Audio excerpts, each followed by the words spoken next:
about to get another chapter in that great Cowboys-Eagles rivalry. The NFL announced that the NFC East rivals will face off on Thursday, September 4th to open the season.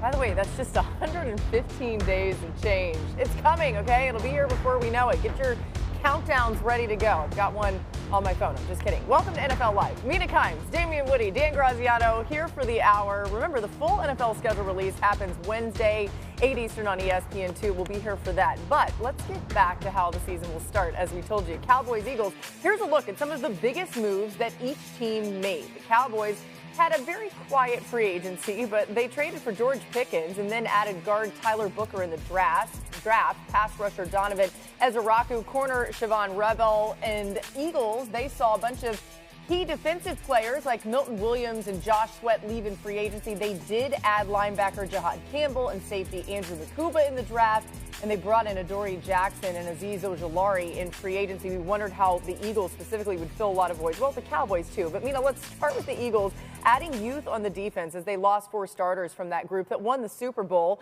And then when you see the ads for the Cowboys offense, how will it change what they're doing when these teams face off to open the season? Yeah, I think that the Cowboys offense closed the gap on that side of the ball. We can talk about the other side of the ball where I'm a little bit more apprehensive of how they match up with Philadelphia. But I think offensively, this Cowboys offense really improved, and I think they're going to be able to field a more balanced attack. You know, when they drafted Tyler Booker, 12th overall, I had mixed feelings. Part of me loved the pick because this is a team that has drafted really well on the offensive line. It's been a focus of them, philosophy. They have a young group that got to play together last year, so there's continuity, which Damian knows the importance of.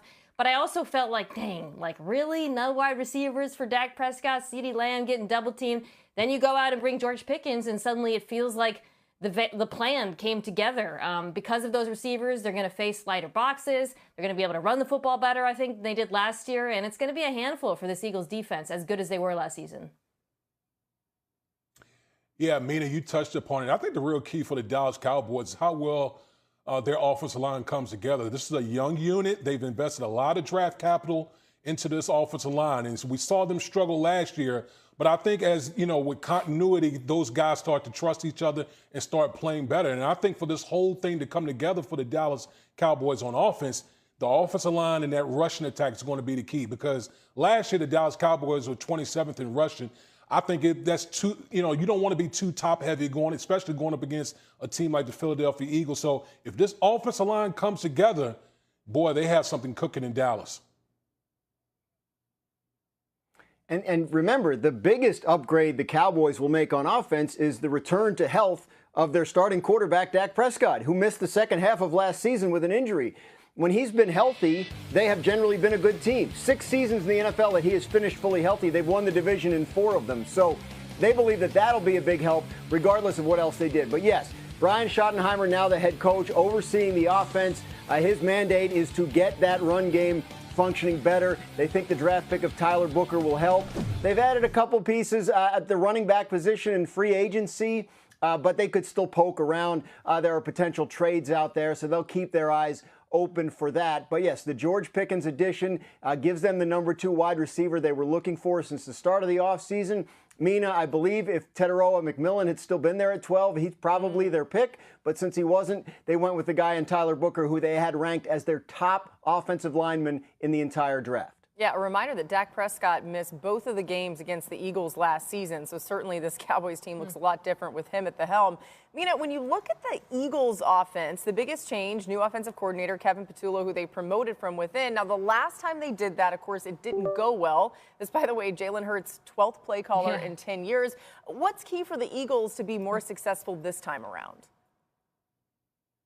Yeah, well, you know, on one hand, calling plays for this Eagles offense is not exactly rocket science. You got a top 3 or better offensive line, top 3 running back, top 3 wide receiver duo. You got an extremely good quarterback in Jalen Hurts, Super Bowl MVP. It's not exactly reinventing the wheel. But as you alluded to, Laura, the last time they had that change and in terms of an offensive coordinator leaving, for a head coaching opportunity, it didn't go well with their Brian Johnson, who was offensive coordinator after Shane Steichen. It felt like he kind of hit copy-paste and didn't really develop or evolve the offense the way we saw last year with Kellen Moore, some tweaks, giving Jalen Hurts more answers versus the blitz, some of the evolution of the run game. So I think for Kevin Patullo, it really comes down to you don't have to make wholesale changes, but you do have to continue growing and game plan specific changes, integrating new personnel here and there. And I think those little tweaks, particularly in season, are going to be key to whether or not the Eagles can get back to the Super Bowl. Yeah, listen, this is the biggest thing I'm watching for with the Philadelphia Eagles.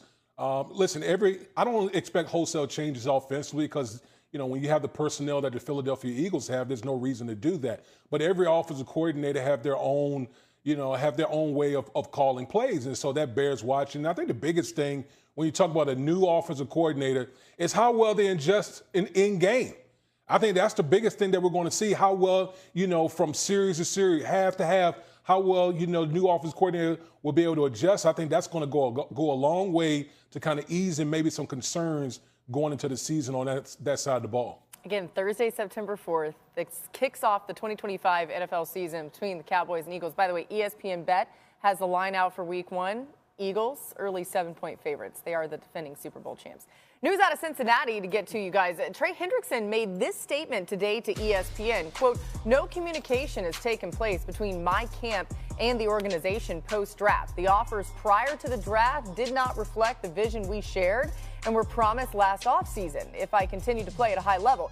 Coaches are aware of these past conversations. Rather than using collaboration to get us to a point to bring me home to the team, they are no longer communicating. I have been eagerly awaiting a resolution of this situation, but that's hard to do when there's no discussion and an evident lack of interest in reaching mutual goals." The Bengals, of course, need Hendrickson on the field. In the last 3 seasons, Hendrickson has 39% of the Bengals sacks. That's the highest of any pass rusher in the percentage points higher than the next closest player, who happens to be Myles Garrett at 35%. Graz, help us out here. What's going on with Hendrickson and the Bengals?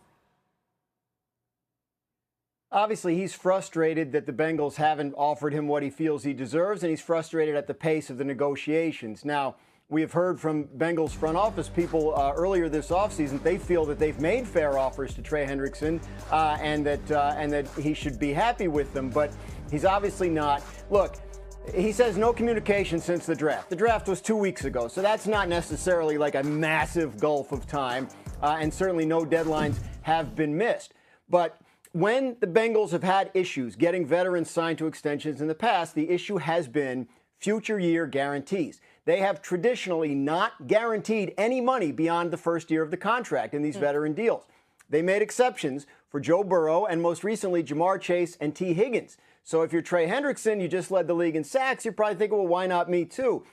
If there's an answer, it's that those 3 guys were 26 years old at the times they signed their deals. Trey Hendrickson is 30. That's a significant difference to an NFL team in terms of age, and it's entirely possible that the Bengals would be more hesitant to guarantee money further out in the deal than they were with the younger stars on their roster. Yeah, it's really interesting. I mean, even if you look at the production and say, well, certainly that doesn't matter as it relates to the age because the production is just about as good as it could be, but still a very interesting perspective into how different organizations do things.